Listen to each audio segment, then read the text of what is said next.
अस्सलाम वालेकुम students. Entry test preparation video series के एक और वीडियो के साथ आपके सामने हाजिर हूँ। आज हम एमसीक्यूज करेंगे सीक्वेंस एंड सीरीज के।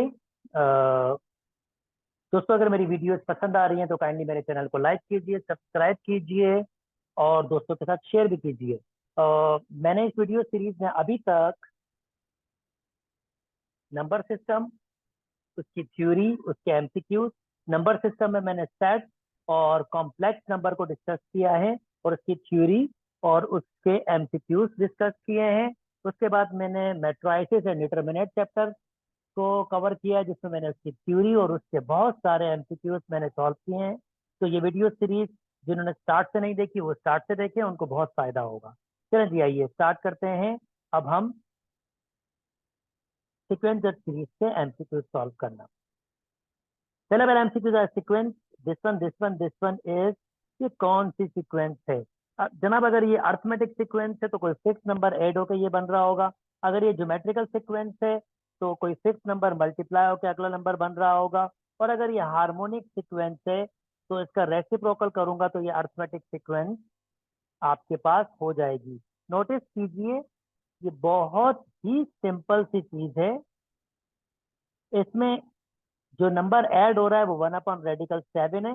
यानी अगर 5/रेडिकल 7 में ऐड करूंगा 1/रेडिकल 7, तो इसका मतलब ये हो जाएगा, ये 6/रेडिकल 7 हो जाएगा। नेक्स्ट टर्म, इसका मतलब ये अर्थमेटिक सीक्वेंस ही है। उम्मीद करता हूँ दोस्तों ये बात समझ आ गई होगी। यानी फिक्स नंबर ऐड होके आपके पास बन रहा है। प्रीवियस वीडियो में मैंने आपके साथ एक्सप्लेन किया है कि कैसे अर्थमेटिक सीक्वेंस होती है, कौन सी ज्योमेट्रिक और कौन सी हार्मोनिक। मैं रिकमेंड करता हूँ इस वीडियो को देखने से पहले प्रीवियस 2 वीडियो जरूर देखें जो इसकी थ्योरी की वीडियोज हैं। उससे आपको ये वीडियो और बेहतर तरीके से समझ आएगी। अच्छा जी, pth term of a sequence, 3 3 3, इसका मतलब 3 तो इसकी टर्म में आएगी आपके पास।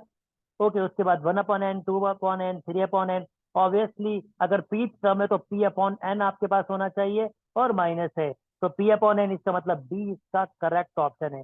3 - p/n, क्योंकि उस वक्त ये फर्स्ट था तो 1 आ रहा है, ये सेकंड था तो 2 आ रहा है, अगर ये थर्ड है तो 3 आ रहा है। अगर पीथ टर्म होगी तो p/n होगा। तो इसका बी ऑप्शन बिल्कुल करेक्ट होगा। अच्छा जी, कौन सी सीक्वेंस ये देख लेते हैं। Th term of a geometrical sequence, th term of a series.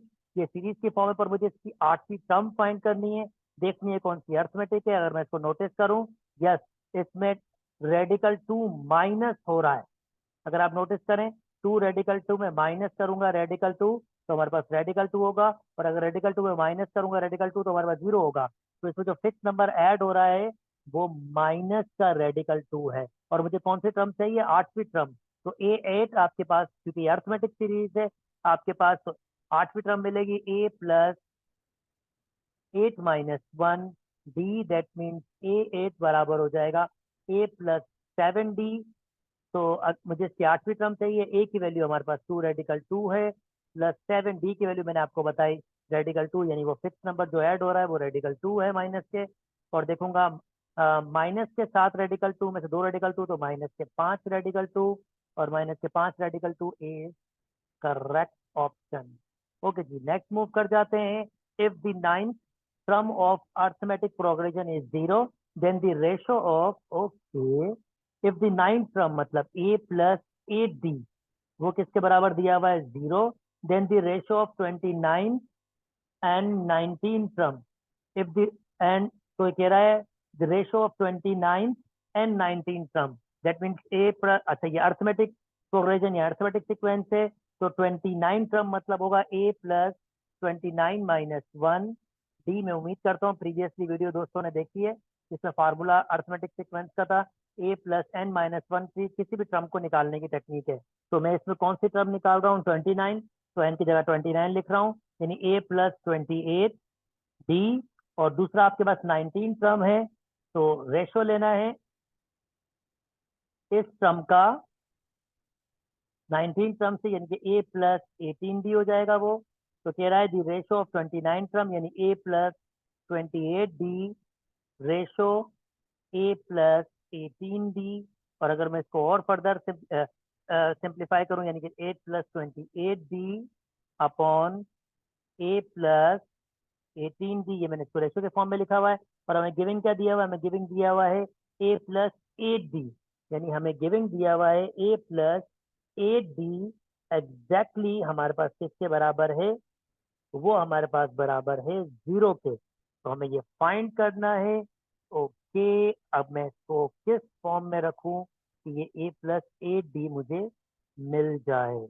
Okay, इसको मैं लिख सकता हूँ 8 प्लस, यानी इसको मैं लिख सकता हूँ A प्लस 28 को लिख सकता हूँ 20D प्लस 8D, और इसको लिख सकता हूँ A प्लस, ये आपके पास, इसको 8D और प्लस 10D लिख सकता हूँ। उसको रीअरेंज करूँ, 8 प्लस 8D प्लस 20D, इसको लिख सकता हूँ 8 प्लस 8D प्लस 10D। ये 0 के बराबर है, ये 0 के बराबर है। तो जो आपके वो बचेगा, वो बचेगा 20D अपॉन 10D। डी से डी कैंसिल, 0 से 0 कैंसिल, 2:1 आपके पास आंसर आ रहा है। तो इसका करेक्ट आंसर है 2:1। उम्मीद करता हूँ दोस्तों बात समझ आई होगी, मजे का एमसीक्यूज था। चलिए नेक्स्ट मूव करते हैं। Which of the following sequence is arithmetic sequence? कौन सी सीक्वेंस अर्थमेटिक सीक्वेंस है? अब ये कैसे पता चलेगा? हमें एन की जगह उसकी वैल्यू पुट करनी होगी। यानी पहली पोजीशन में अगर एन की जगह 1 पुट करूंगा तो ये आ जाएगा A प्लस B। एन की जगह 2 पुट करूंगा तो मेरे पास आ जाएगा 2A प्लस B। और एन की जगह अगर 3 पुट करूंगा तो मेरे पास आ जाएगा 3N प्लस B। इस तरह चलता जाएगा। आप नोटिस करें, एग्जैक्टली 3, एग्जैक्टली अगर आप नोटिस करें, इसमें मैं अगर A ऐड करूं तो मेरे पास 2 प्लस B हो जाएगा, और इसमें भी अगर A ऐड करूं तो फिर आपके पास 3A प्लस B हो जाएगा। इसका मतलब ये आपके पास अर्थमेटिक सीक्वेंस बन रही है। ओके जी, नेक्स्ट मूव कर जाते हैं। फिर अभी तो फॉलोइंग सीक्वेंस आपके पास यहाँ पर इस प्योरली मैचड, यानी कौन सी सीक्वेंस है जिसमें आयोटा आएगा ही नहीं? नोटिस करें, 18, 15, 12, अगर आप इस सीक्वेंस से भी जाएं और आप इतनी मेहनत ना करें, क्योंकि इसको सॉल्व करना, एमसीक्यूज में आंसर ही देना है ना जनाब, तो फिर हमें इतना इसको सॉल्व करने की जरूरत ही नहीं है, इतनी मेहनत करने की जरूरत ही नहीं है। तो अगर मैं उससे अगले टर्म में जाऊंगा, आप नोटिस कीजिए, इसमें 3 कम हो रहे हैं, इसमें 3 कम हो रहे हैं, इसमें 3 कम हो रहे हैं आपके पास। तो और इसमें कितने कम हो रहे हैं? 2 कम हो रहे हैं, 2 कम हो रहे हैं। तो 2 और मजीद कम करेंगे तो ये -2 हो जाएगा, और 3 कम करेंगे तो ये 9, और इसमें मजीद 2 और कम करेंगे तो उसमें आपके पास सिर्फ क्या हो जाएगा?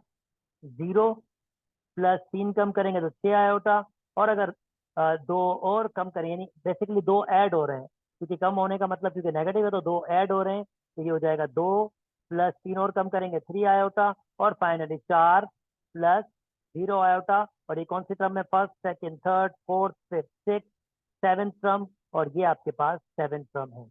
उम्मीद करता हूँ दोस्तों बात समझ आ गई होगी। चलिए नेक्स्ट मूव कर जाते हैं। If the nth term of AP is 2n-1, then sum of term, then the sum of its n term।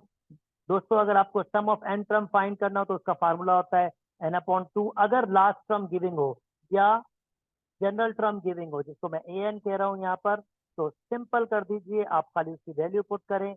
a plus n की वैल्यू हमारे पास क्या है? 2n-1, और यहाँ पर a की वैल्यू यहाँ से निकाल सकते हैं। a की वैल्यू कैसे निकालेंगे? अगर आप n की जगह 1 पुट करेंगे, वो पहली टर्म होगी, तो ये हो जाएगा 2-1, यानी इस तरह से a की वैल्यू हमारे पास क्या आ रही है? 1। अगर आप यहाँ a की जगह n की जगह 1 पुट करेंगे तो पहली टर्म आ जाएगी आपके पास, तो ये हो जाएगा n/2, 1 प्लस 2n-1, -1 से -1 कैंसिल, 2 से 2 कैंसिल, और इसका आंसर आ रहा है n²।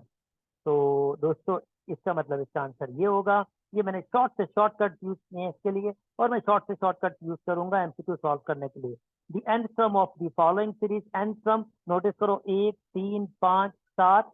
तो इसका मतलब अगर एंड टर्म आपके पास होगी तो 1, 3, 5, 7, 1, 3, 5, 7, और ये अर्थमेटिक सीक्वेंस है, इसकी जनरल टर्म फाइंड करनी होगी तो a प्लस n-1। डी की वैल्यू नोट कर सकते हैं 2 है, तो इसकी जनरल टर्म आ रही है 2n-2 प्लस 1, यानी -1। इसका मतलब एक टर्म होगी 2n-1, तो ये ऑप्शन जा रहा है, ये ऑप्शन जा रहा है आपके पास तो ये ऑप्शन पॉसिबल है और ये ऑप्शन। और दूसरी आपके पास क्या है, 3 5 7। ओके, 3 5 7 इसके जनरल टर्म निकालते हैं। तो एक ये भी अर्थमेटिक सीक्वेंस है, तो इसकी जनरल टर्म आपके पास हो जाएगी 3 प्लस n-1। इसमें भी आप नोट कर सकते हैं d की वैल्यू 2 ही है, तो ये हो जाएगा आपके पास n+1, क्योंकि ये -2 हो जाएगा, +3 तो n+1। और ये दोनों आपस में मल्टीप्लाई कर रहे हैं, तो इसका मतलब इसके जनरल टर्म्स आपस में मल्टीप्लाई करेंगी। तो ये आपके पास इसका आंसर बन जाएगा 2n। ओके सॉरी, हाँ ये 2 से मल्टीप्लाई आएगा, तो 2n+1 हो जाएगा। तो ये 2n+1 और 2n-1, इसका मतलब इसका C इज करेक्ट ऑप्शन। आप इसमें वैल्यूज पुट कर सकते हैं। देखिए 1 पुट करें तो ये हो जाएगा 3, और 1 पुट करेंगे 1, 1 और 3 आ रहा है। अगर आप यहाँ 2 पुट करेंगे, यहाँ ऐसे भी कर सकते थे, this is not a difficult task. अगर आप यहाँ 2 पुट करते तो देखिए यहाँ 2 पुट करेंगे 4 से 1 3, और यहाँ 2 पुट करेंगे तो 4 + 1 5। तो ये भी आपके पास आ रहा है। चलें जी, नेक्स्ट मूव कर जाते हैं। Which number of a series one this one this one this one is 47। यानी इस सीक्वेंस में 47 कौन सी जगह पर है, यानी n की जगह, n की वैल्यू वो पूछ रहा है कि यार ये कौन सी प्लेस पे हमारे पास 47 है। और देख सकते हैं कि ये अर्थमेटिक सीक्वेंस है। -2 इसमें ऐड करता जा रहा हूँ, -2 यानी कि a की वैल्यू हमारे पास 101 है और d की वैल्यू -2 है। तो मैंने कहना यार मुझे बताओ 47 कौन सी जगह पर है, यानी 47 कौन सी जगह पर है, डी की वैल्यू -2।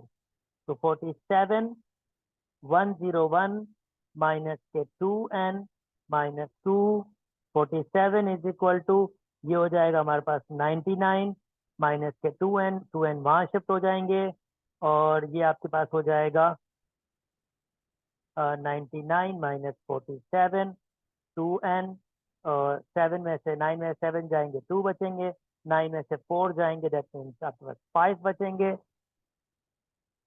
ओके दोस्तों, इसका मतलब ये हमारे पास आ रहा है 2 टाइम्स और 6 26, यानी n की वैल्यू 26, यानी 26वीं जगह पर, 26 प्लेस पर आपके पास ये जगह। ओके लेट मी सी, हमने कोई मिस्टेक तो नहीं की, तो ये आंसर 25, और मैं भी शायद ये 25 हो, पर ठीक है, हमने कहाँ गलती की हम देख लेते हैं।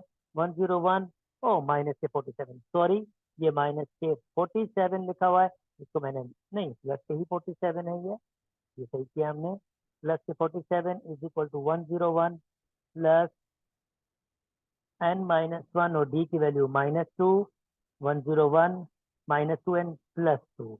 यहाँ छोटी सी मिस्टेक की थी दोस्तों, तो ये हो जाएगा 103। अगर ये 103 हो जाएगा तो इसका मतलब 103 में से 45 माइनस करना होगा, 103 47। एक यहाँ बोरो करेंगे, 3 और 3 6, यहाँ 9 हो जाएगा, 9 में से 5 जाएगा तो 4 बचेगा, वो हमने बोरो किया था तो वो उसको वैसे ही उसकी जान छूट गई थी, यानी 46। 46 तो हमारे पास डेफिनेटली नहीं होना चाहिए था, 47 माइनस करना है। 47 103 में,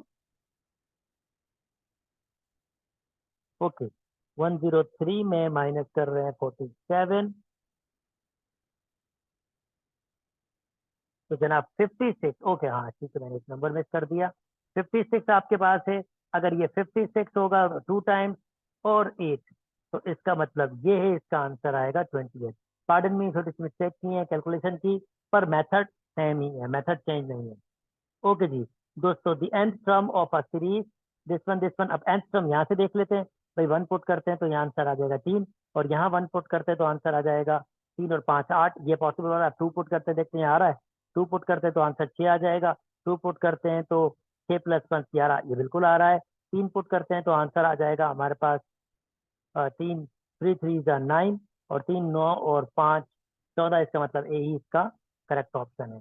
इसको आगे सॉल्व नहीं करते, जल्दी सॉल्व कर लेते हैं। The sum of integers from 1 to 100, 1 से 100 तक के इंटीजर्स जो 2 से डिवाइड होते हैं, तो दोस्तों पहला नंबर 2 आएगा, फिर 4, फिर 6, फिर 8, और इस तरह चलता जाएगा, और आखिरी नंबर होगा सम ऑफ इंटीजर्स फ्रॉम आखिरी नंबर 100 होगा, तो ऑब्वियसली इसमें 50 नंबर होंगे टोटल, और 50 नंबर का, या मुझे वैसे भी अगर मुझे सम फाइंड करना है, एस एन बराबर हो जाएगा n/2 A plus A N, last सम मिली हुई है। तो ये टोटल जो नंबर्स हैं ये हमारे पास 50 नंबर्स होंगे। आप चाहें तो इसको मालूम भी कर सकते हैं 50 नंबर, यानी 100वीं जगह पर एन की वैल्यू क्या होगी, तो इसका मतलब होगा n-1 डी। 100वीं जगह पर जब ए की वैल्यू 1, ए की वैल्यू 2 हो, और डी की वैल्यू भी हमारे पास 2 हो, तो कौन सी जगह होगी, तो 100, आपको ये हो जाएगा 2n-2, तो ये 2n हो जाएगा। और आप नोटिस कर सकते हैं एन की जगह 50 आ रही है, तो इसका मतलब इसकी टोटल 50 टर्म्स है आपके पास। तो 50 टर्म, जैसे मैंने इसमें डायरेक्टली कहा था आपको 50 टर्म्स हैं इसमें, तो आप यहाँ से निकाल भी सकते हैं अगर डायरेक्टली आप नहीं देख पा रहे हैं तो 50 टर्म का जमा फाइंड करना है, 50 पुट करूंगा तो ये 25 हो जाएगा। ए की वैल्यू हमारे पास 2 है, और ए एन लास्ट टर्म है, तो वो हमारे पास 100 है। इसका मतलब 25 को मल्टीप्लाई करेंगे 102 से, और 25 को अगर मल्टीप्लाई कर रहा हूँ 102 से दोस्तों, तो आंसर 50 आ रहा है, डिविजिबल बाय 2।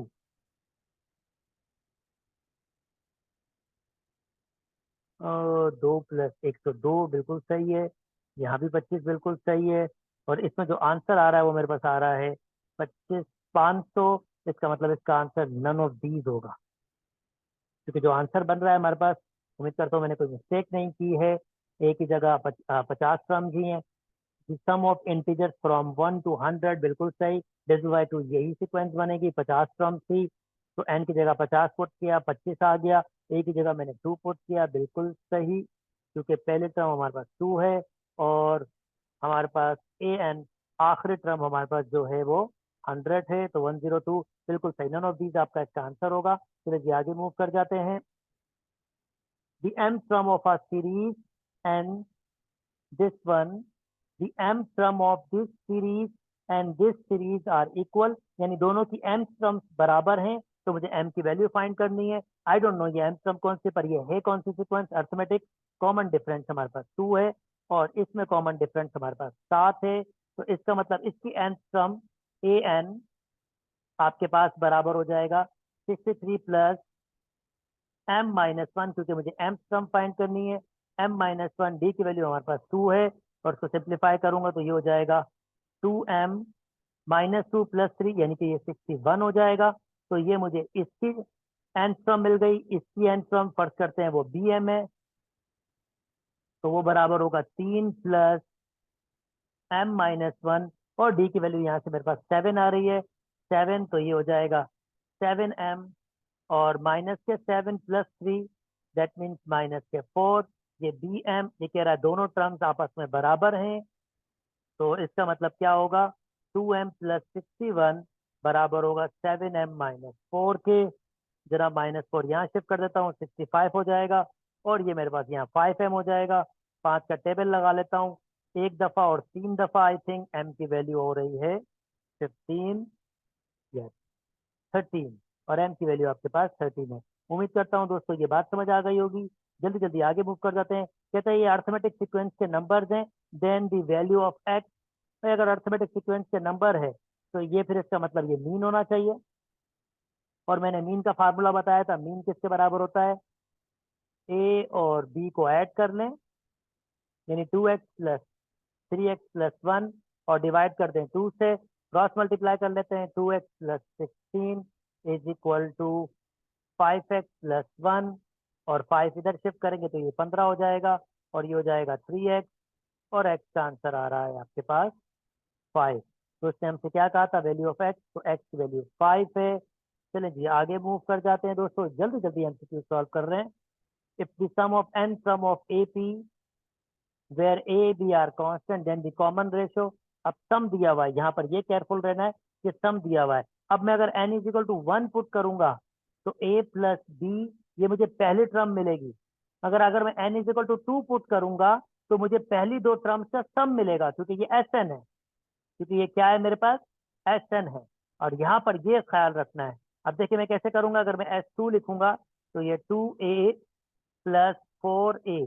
अब ये शुरू की दो टर्म्स का जमा है, यानी पहली टर्म ए प्लस बी और ये दूसरी टर्म जिसको मैं A2 कह रहा हूँ, इन दोनों का जमा बेसिकली क्या होगा, ये होगा 2A प्लस 4A, यानी ए क्यों ए की फॉर्म थी हमारे पास, ये लेट मी सी, वो बी था या ए था, ये बी था। ओके, 4B और अगर मुझे A2 फाइंड करना है तो ये उधर मूव कर जाएगा, एक ए बचेगा और 3B बचेंगे। इसका मतलब मुझे पहले टर्म और दूसरी टर्म मिल गई। दूसरी टर्म हमारे पास क्या है, ए प्लस 3B, और नोटिस करो कितना ऐड हो रहा है हमारे पास, 2B ऐड हो रहा है, और 2B ऐड हो रहा है तो इसका मतलब डी की वैल्यू 2B होगी। तो डी की वैल्यू हमारे पास क्या होगी, 2B। ओके, उम्मीद करता हूँ दोस्तों बात समझ आ गई होगी। चले जी, the ninth term of AP is 35 and 19th term 65K. Okay, ninth term that means A plus AD किसके बराबर दिया हुआ है 35K, और 19th term that means A plus 18B किसके बराबर दिया हुआ है 75K। देन दी 20 टर्म, मुझे ए और डी चाहिए होगा, इसके लिए मैं दोनों को सब्ट्रैक्ट कर लेता हूँ, ये कैंसिल आउट हो गए, इसका मतलब माइनस के 10 डी किसके बराबर होगा, तो 5 से 5 जाएगा 0, ये माइनस के तो 0, 7 में से 3 जाएगा तो हमारे पास 4 बचेंगे। That means minus minus cancel, D की वैल्यू आ रही है हमारे पास 4। ओके, डी की वैल्यू 4, किसी भी इक्वेशन में इसमें इसमें छोटी जो भी लगे आपको, चले इसमें डी की जगह वैल्यू पुट कर देता हूँ, ए प्लस 8 डी की जगह 4 इज इक्वल टू 35, और ए बराबर हो जाएगा ये 32, वहां जाएगा तो 3 बच जाएगा, और ए और डी मिल गया। और कौन सी टर्म चाहिए दोस्तों आपको, आपको टर्म चाहिए BC term, that means A plus 19D, ए की जगह 3, 19D की जगह हमारे पास 4 है, तो दैट मीन्स 3 प्लस 9 4 36, 6 3 4 और 3 7, और ये हो जाएगा 79। इसका मतलब ये कि जो हमारी 20 टर्म होगी बीसी टर्म, बल्कि मैं यहाँ से भी देख सकता था, इतनी मैंने मेहनत की, डी निकाल लिया था, 20 टर्म खाली मुझे उसमें 3 ही ऐड करना था, 78 होना चाहिए फिर इसका मतलब आंसर 78। ये वैसे 79 क्यों हो रहे हैं, क्योंकि ये 19 सम दी हुई थी ना, और डी की वैल्यू मेरे पास कितनी 4 निकली थी यार, डी की वैल्यू 4 तो 79 ही होगी, ठीक है। मैंने ये इतनी सारी एक्स्ट्रा मेहनत की, देखो 19 टर्म आ गई थी ना यार, 19 टर्म किसके बराबर थी, 19 टर्म पे वो 75 था, तो 20 टर्म कैसे आती, जस्ट डी ऐड करना होता, तो डी मुझे मिल गया था 4, तो डी के वैल्यू 4 ऐड करते तो 79 डायरेक्टली हो जाती, इतनी मेहनत करने की जरूरत नहीं थी। चलें सर, ठीक है, ये पर्टिकुलर एग्जाम्पल थी, पर जनरल तो आपको जो मैंने तरीका सिखाया है वही करना पड़ेगा। ये एक स्पेशल एग्जाम्पल जिससे 4 ऐड करके आगे मूव कर रहा था हमारे पास।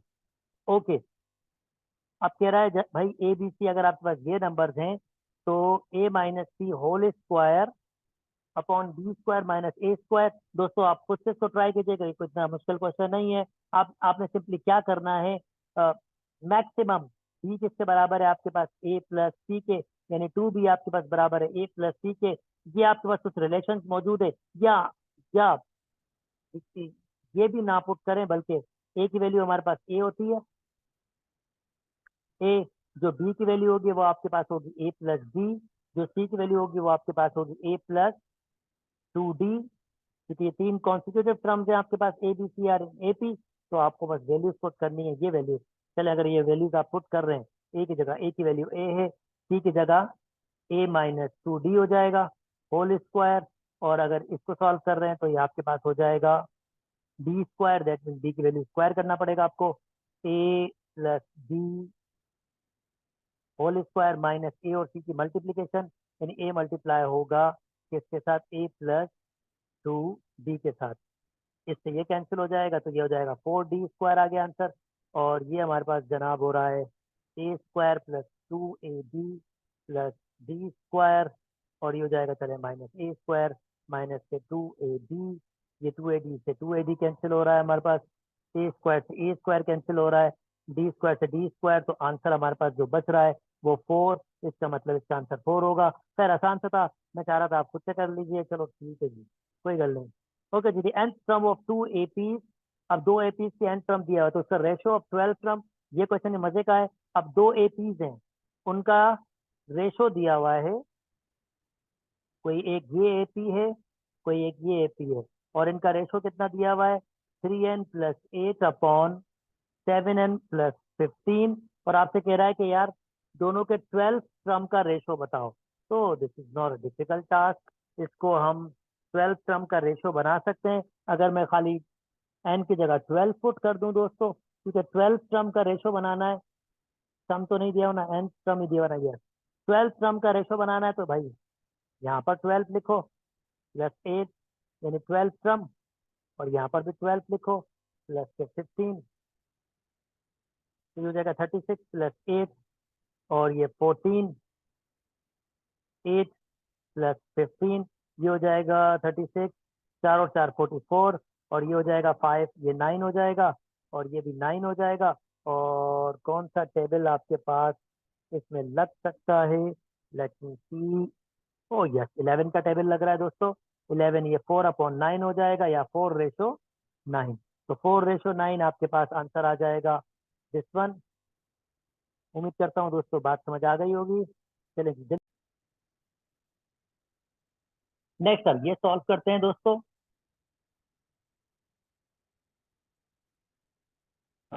ओके, क्वेश्चन नंबर 18 सॉल्व कर लेते हैं। क्वेश्चन नंबर 18 आपके पास है A1 A2 आपके पास 2 के बराबर दिया हुआ, और AN is equal to AN-1, AN-1 के बराबर, और आपको A5 चाहिए। ओके, तो अगर मैं यहाँ पर 3 पुट करूंगा तो ये हो जाएगा 2 - 1, और ये दिया हुआ A2 2 के बराबर -1, इसका मतलब A3 1 के बराबर हो जाएगा। ओके, अगर मैं यहाँ पर 4 पुट करूंगा तो ये हो जाएगा 4, और ये हो जाएगा 3 - 1, तो 4, 1 - 1 यानी A4 आपके पास 0 के बराबर। और अगर 5 पुट करूंगा तो A4-1, दैट मीन्स 0 - 1, -1 आपका आंसर है। उम्मीद करता हूँ दोस्तों ये बात समझ आ गई होगी। चलिए जी आगे मूव कर जाते हैं। ओके, क्वेश्चन नंबर 19 सॉल्व कर लेते हैं। कहता है the sum of a series 1/2, 1/3, 1/6। देख लेते हैं कौन सी टर्म आपके पास है, चेक कर लेते हैं कॉमन डिफरेंस सेम है या नहीं। तो जनाब इसको सॉल्व करेंगे तो 6 होगा, 3 ये 2 दफा जाएगा, और ये माइनस के 3 दफा, तो आंसर आ रहा है -1/6। अब चेक करते हैं कि 1/2, 1/3 में अगर मैं -1/6 ऐड करता हूँ तो प्लस के 1/6 आता है। मतलब मुझे वेरिफिकेशन हो जाएगी कि अर्थमेटिक सीक्वेंस है या नहीं। 1/3 में -1/6, आप जानते हैं कॉमन डिफरेंस ऐड करके अगला टर्म आता है। ओके 6, तो ये 2 टाइम्स जाएगा, और 6 में ये 1 टाइम्स होगा, तो आंसर 1/6। यस बिल्कुल, ये अर्थमेटिक सीक्वेंस है। इसका मतलब इसमें ए की वैल्यू आपके पास है हाफ, और अभी मैंने डी निकाला था, डी बराबर था -1/6, और मुझे कौन सी टर्म फाइंड करनी है? नबी, यानी ए प्लस ए डी। ए की वैल्यू 1/2, 8, डी की वैल्यू -1/6, 6 आपका एलसीएम आ जाएगा, ये 3 दफा जाएगा, और क्योंकि 6 पूरा का पूरा मौजूद है तो ये ऐसे ही रहेगा। तो इसका मतलब -5/6, और इसका ए आपका करेक्ट ऑप्शन है। जल्दी जल्दी आगे मूव कर जाते हैं दोस्तों। आपके पास अब ये कह रहा है if the 9th term of AP is 35, okay, if the 9th term of AP, मेरे ख्याल में ऐसा ही क्वेश्चन ऊपर से सॉल्व नहीं किया हमने। यस ये रिपीट हो गया दोस्तों, तो ये ऑलरेडी हम डिस्कस कर लिया है। चलो जी आगे मूव कर लेते हैं।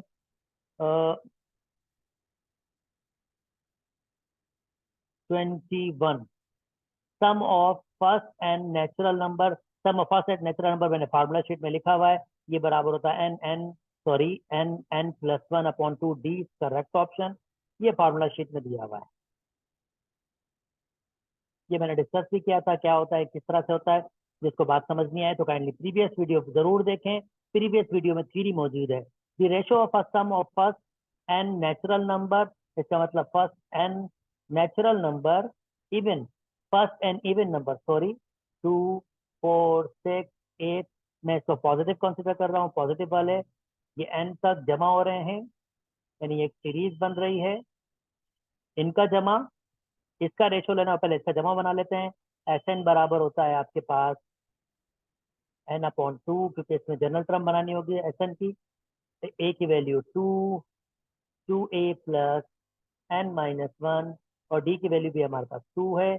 और अगर आप नोटिस करें दोस्तों, तो मैं ये इवन नंबर्स का सम कर रहा हूँ, तो ये हो जाएगा 4, बल्कि 2 कॉमन लेके 2 कैंसिल कर सकते हैं।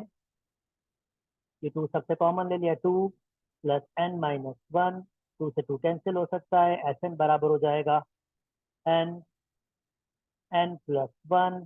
ये मेरे पास आ गया आंसर इवन नंबर्स का। अब ऑड नंबर्स निकाल लेता हूँ। n, तो इसका Sn आपके पास होगा n अपॉन 2। 2 a की वैल्यू 1 है, प्लस n माइनस 1, इसमें भी d की वैल्यू 2 है। 2 कॉमन ले लेता हूँ, तो वहां बचेगा 1 प्लस n माइनस 1। 1 से 1 कैंसिल, 2 से 2 कैंसिल, n का n स्क्वायर, तो ये हमारा n स्क्वायर। अब इसने क्या कहा है, ratio of even number and odd number, तो इवन नंबर को ऊपर एंड ऑड नंबर को नीचे। सिंप्लीफाई करेंगे तो ये हो जाएगा n प्लस 1 अपॉन n, यानी n प्लस 1 अपॉन n इसका करेक्ट ऑप्शन है। चलें जी आगे मूव कर जाते हैं। The sum of n terms of GP. अच्छा,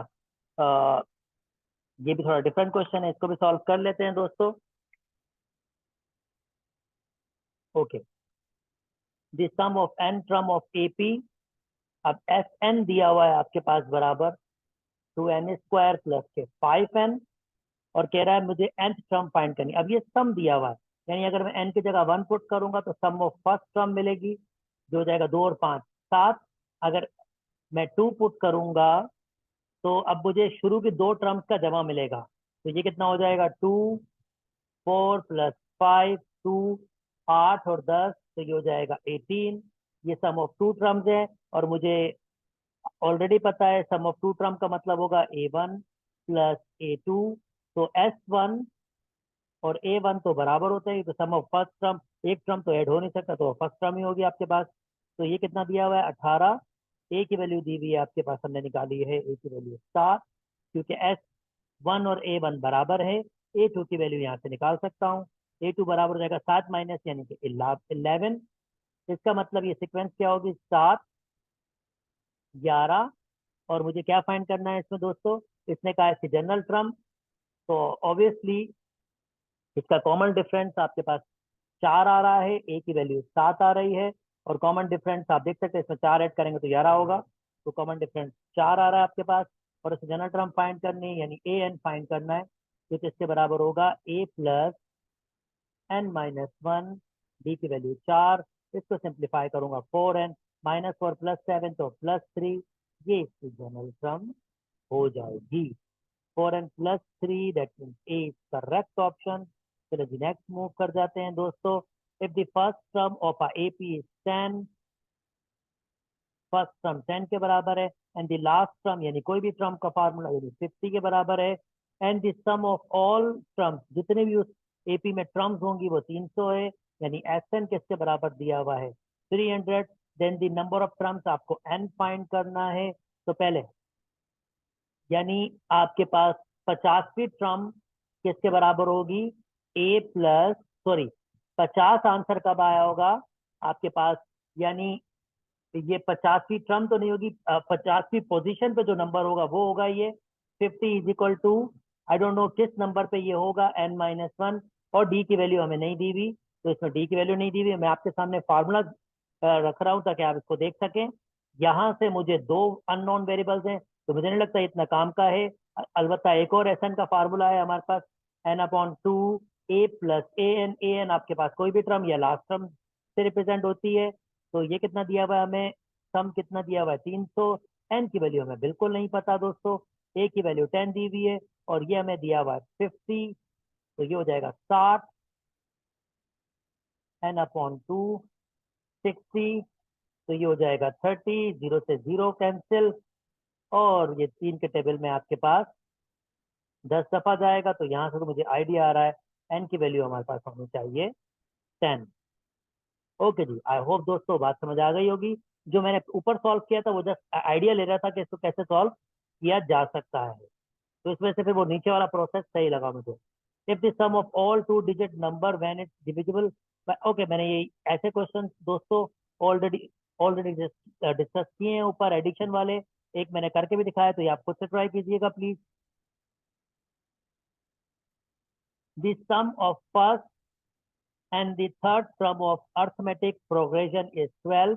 कह रहा है अर्थमेटिक प्रोग्रेशन है जिसमें पहली term sum of first and third, third मतलब a प्लस 2d, वो दिया हुआ है 12 के बराबर, मतलब 2a प्लस 2d किसके बराबर दिया हुआ है 12 के, मतलब a प्लस d बराबर दिया हुआ है 6 के। ओके जी, नेक्स्ट हमें कह रहा है and the product of first and second term, मतलब a को मल्टीप्लाई करो a प्लस d से, किसके बराबर दिया हुआ है दोस्तों आपको, ये बराबर दिया हुआ है and the product of first, अगर मैं सम वो लिख देता यानी a माइनस डी और a ले लेता तो और आसानी से, चलो ठीक है, यानी मैं अगर ये टर्म्स ये भी ले सकता था a माइनस डी, कॉन्सिक्यूटिव बोला उसने फर्स्ट और सेकंड, अच्छा उसने फर्स्ट और सेकंड ही बोला, चलो ठीक है, इसी को लेके चलते हैं तब। तो a कह रहा है द प्रोडक्ट ऑफ फर्स्ट, कहाँ पर कौन सा question, yes, the product of first and second is 24, इन दोनों का प्रोडक्ट 24 है तो a प्लस डी 6 के बराबर है, a 6 इज इक्वल टू 24, 6 का टेबल लगाएंगे 4 टाइम्स तक, a की वैल्यू हमारे पास 4 आ गई है, और हमसे क्या मांग रहा था ये, हमसे मांग रहा था ये फाइंड द फर्स्ट टर्म, जी फर्स्ट टर्म हमने फाइंड कर ली, ये 4 के बराबर। चलो जी आगे मूव कर जाता हूँ दोस्तों। If the sum of n term of AP, this one, और ये लास्ट टर्म दी हुई है, n की वैल्यू फाइंड करनी, अभी हमने फाइंड किया था ऊपर, m की वैल्यू या n की वैल्यू क्या फर्क पड़ता है, वो सेम ही है। There are 15 terms in arithmetic progression, total 15 terms है, यानी n की वैल्यू दी हुई है 15। और if if the first term is 5 and there sum is 360, first term हमें 5 दिया हुआ है, और क्या कह रहा है एंड देयर सम, उन 15 टर्म्स का सम कितना दिया हुआ है हमारे पास, 15 टर्म्स का सम दिया हुआ है 390। दी मिडिल टर्म, तो वो मिडिल टर्म फाइंड करने की बात कर रहा है, यानी 15 टर्म्स आपके पास है, अगर 15 टर्म्स हैं तो मिडिल टर्म कैसे निकलेगी फिर आपके पास, मिडिल टर्म का मतलब होगा 15 प्लस 1 16 डिवाइडेड बाय 2 टर्म, यानी 8वीं आपके पास मिडिल टर्म होगी, यानी आपको क्या फाइंड करना है, A8 जो किसके बराबर होता है a प्लस 7d के, और आपके पास ये डेटा दिया हुआ है, आपके पास a तो दिया हुआ है, आपके पास डी नहीं दिया हुआ, तो आपको डी निकालना पड़ेगा इनकी मदद से। चले ठीक है, इसका फार्मूला यूज कर लेते हैं, 390 यानी एस एन वाला फार्मूला यूज कर लेते हैं। एस एन बराबर होता है N upon two, 2a plus N minus 1 D. मैं उम्मीद करता हूं दोस्तों आपने मेरी प्रीवियस वीडियो जरूर देखी होगी जिसमें मैंने थ्योरी एक्सप्लेन की है, इसी वजह से मैं थोड़ा फास्ट यहाँ पर जा रहा हूँ, क्योंकि मैं अज्यूम कर रहा हूँ कि आपने मेरी प्रीवियस वीडियो जरूर देखी है थ्योरी की, ताकि आपको और बेहतर तरीके से समझ आए। अच्छा, एन अपॉन टू हमारे पास, एन की वैल्यू हमारे पास 15 है, अपॉन टू, टू ए की वैल्यू हमारे पास 5 है, 15 मतलब ये हो जाएगा 14, और डी हमने फाइंड करना है दोस्तों यहाँ से। ओके, अगर इसको मल्टीप्लाई करूंगा तो ये 18 हो जाएगा, 6 7 7, ये हो जाएगा आपके, बल्कि मैं इसको मल्टीप्लाई नहीं करता तो मैं लेंदी ही करूंगा। 390 इज इक्वल टू, मैं टू यहाँ से कॉमन ले लेता हूँ, 15 अपॉन टू, टू मैंने कॉमन ले लिया तो बचेगा 5 प्लस 70, 2 से 2 कैंसिल हो गया, और 15 के टेबल में 390 मेरे ख्याल में आता है, 390 डिवाइडेड बाय 15, जी बिल्कुल 26 टाइम्स तक जाता है, ये तो कैंसिल कर देता हूँ, 26 बराबर हो जाएगा 5 प्लस 75, अगर इसको माइनस करेंगे तो 21, 7 डिवाइड करेंगे तो डी की वैल्यू हमारे पास आ रही है 3। और अब मैं इजीली ये फाइंड कर सकता हूँ, A8 मुझे फाइंड करना था, ए हमारे पास है 5 के, और 7 डी हमने निकाला है 3 के, 21 plus 5, 21 plus 5 that means it should be equal to 26, तो आंसर आपके पास दिया हुआ है ये। तो उम्मीद करता हूँ दोस्तों आपको बात समझ आ गई। मैं जल्दी से अर्थमेटिक मीन के सारे क्वेश्चन सॉल्व करने की कोशिश कर रहा हूँ इस वीडियो में, फिर अगली वीडियो में हम ज्योमेट्रिक मीन के क्वेश्चन सॉल्व करेंगे, ठीक है। ओके, चलिए जी नेक्स्ट मूव कर जाते हैं दोस्तों। अब हमारे पास क्या है, सिमिलर क्वेश्चन होंगे वो मैं इसको छोड़ूंगा। If the sum of 10 terms आपके पास ऑफ एपी इज 4 है, यानी सम ऑफ 10 टर्म्स एज 10 हमें दिया हुआ है 4 के बराबर, 4 times the sum of 5 terms, बल्कि एज 10 बराबर दिया हुआ है 4 times the sum of 5 terms, then the ratio of first term and the common difference, then the ratio of, यानी मुझे फर्स्ट टर्म निकालना होगा और कॉमन डिफरेंस निकालना होगा उसमें और उसका रेशो लेना होगा। हमें सिर्फ क्या दिया हुआ है, if the sum of 10 terms, if the sum of 10 terms of AP is 4 times the sum of 5 terms, अब sum of 10 terms का मतलब होता है 10/2, 2A plus 9D 4 times, और 5 term का मतलब होता है 5/2, 2A plus, आपके पास क्या हो जाएगा, 2A plus 5 है तो 4D हो जाएगा। इसको जरा सिंप्लीफाई कर लेते हैं, ये हो जाएगा 5 के बराबर, 5 2A plus 9D, और ये सिंप्लीफाई किया जा सकता है, ये हो जाएगा 2, और मैं चाहूँ तो ये 5 से 5 कैंसिल कर सकता हूँ। यहाँ पर ये जो 5 आया था ये इससे कैंसिल हो सकता है, बिल्कुल यहाँ पर 5 हट जाएगा। मल्टीप्लीकेशन में दोनों साइड पे कैंसिल हो सकता है दोस्तों, तो ये 5 से 5 कैंसिल हो गए, यहाँ बचा खाली 2, 2A plus 4D, पर अगर मैं इसको सिंप्लीफाई करूंगा तो ये हो जाएगा 4A plus 4D, 2A वहां शिफ्ट करेंगे 9 को यहाँ, तो यहाँ 5D बच जाएगा और यहाँ 2A बच जाएगा। और इसे क्या कहा था, रेशो फाइंड करना है किसका, first term and common difference. तो कॉमन डिफरेंस को डिवाइड में लिया है, 5/2 बराबर होगा A/D के, यानी A रेशो D किसके बराबर आ रहा है, 5/2 के। तो 5/2, ओके, इसका मतलब कोई ना कोई छोटी सी मिस्टेक की है, पर आइडिया दोस्तों यही है। एक बार फिर देख लेता हूँ, if the sum of 10 terms of AP is 4, okay, 4 times the sum of 5 terms, बिल्कुल 10/2, 2A plus 10 मतलब 9D, यहाँ तक सही है।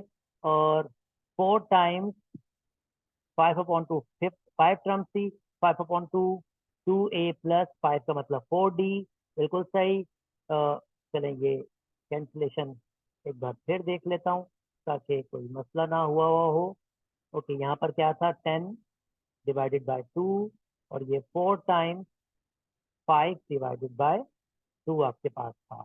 ओके, अगर मैं इसको कैंसिल करना चाहूँ तो ये बिल्कुल कैंसिल हो सकता है, यहाँ पर आ जाएगा 5, और ये भी कैंसिल हो सकता है, यहाँ पर आ जाएगा 2, और दोनों साइड पे मल्टीप्लीकेशन या 100% कैंसिल हो सकता है, ये हो जाएगा 5, तो यहाँ बचा हमारे पास 2, ऑफकोर्स 2 ही बचा है हमारे पास।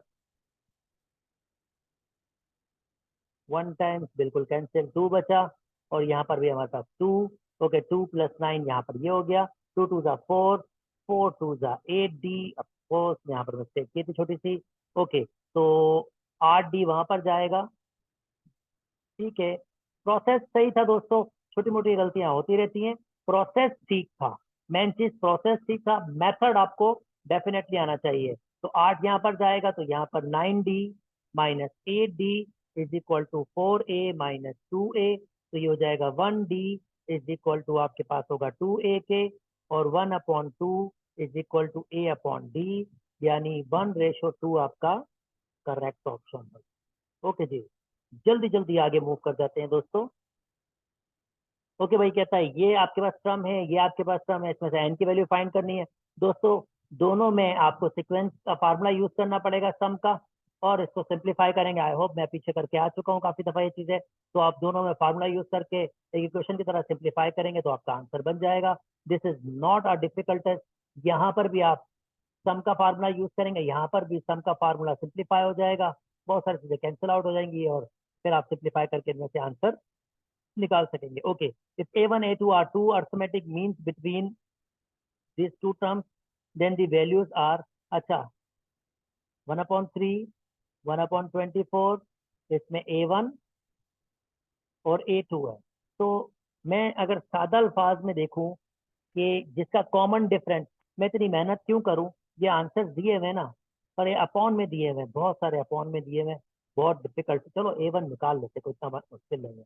ये फोर्थ टर्म है, इसका मतलब 1/24 किसके बराबर होगा, फोर्थ टर्म मतलब A+3D के, 1/24 बराबर होगा A की वैल्यू हमारे पास 1/3 +3 टाइम्स ऑफ, और 1/24 बराबर हो जाएगा 3 LCM, 1 प्लस 9d, ये कैंसिल हो सकता है, 8 दफा होगा, 1/8 बराबर हो जाएगा ओके 1 प्लस 9d के 1 मास शिफ्ट कर लेते हैं, 1/8 minus 1 is equal to 9d, तो ये हो जाएगा माइनस के 7/8, 8 उधर जाएगा, ये कम हो जाएगा, इज इक्वल टू 9d, और क्रॉस मल्टीप्लाई करेंगे मतलब माइनस के 7/9, 8 से मल्टीप्लाई होगा तो 72 हो जाएगा, इज इक्वल टू d, ये d की वैल्यू निकली है, और फर्स्ट टर्म हमारे पास क्या होगा a1, ये हमारे पास होगा a प्लस d के, और a हमारे पास है 1/3 माइनस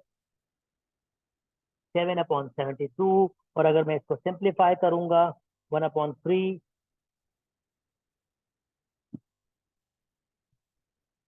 7/72, तो जो मेरे पास आंसर आ रहा है दोस्तों वो आ रहा है, आप सिंप्लीफाई कर सकते हैं 17/72। ओके 17/72 ये आपका ऑप्शन है, दूसरा डेफिनेटली यही होगा, एक ही है, और तो कहीं कुछ दिया हुआ नहीं है, तो यही इसका करेक्ट ऑप्शन होगा। थोड़ा लेंथी सा क्वेश्चन बनाया था।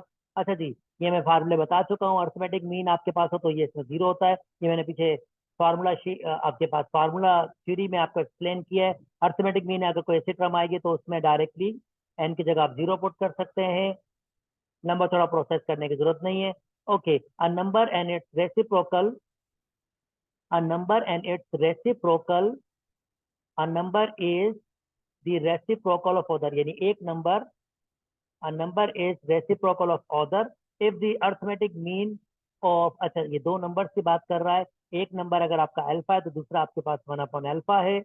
Okay, if the arithmetic mean of a two numbers be 13/12, यानी इनके दरमियान जो एक मीन है वो दिया हुआ है 13/12 को, 13/12, यानी if the arithmetic mean of a two number is 13/12, तो कह रहा देन दी नंबर्स आर, ये दो नंबर फाइंड करने, जाहिर बात है 13/12 कैसे मिला होगा, जब अल्फा में ऐड किया होगा 1/अल्फा और डिवाइड किया होगा 2 के साथ।